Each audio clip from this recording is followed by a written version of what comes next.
Isang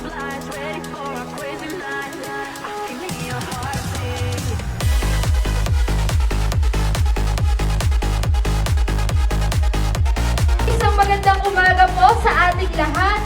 Isang makulay at masayang pagsalubong para sa ating Arangkada Caloocan 2025 sa ngalan po ng Caloocan Cultural Affairs and Tourism Office at ng ating pinakamamahal na punong lungsod, kagalang-galang Mayor Along Malapitan. Kami po ay taos-pusong nagpapasalamat sa inyong pagdalo sa araw na ito.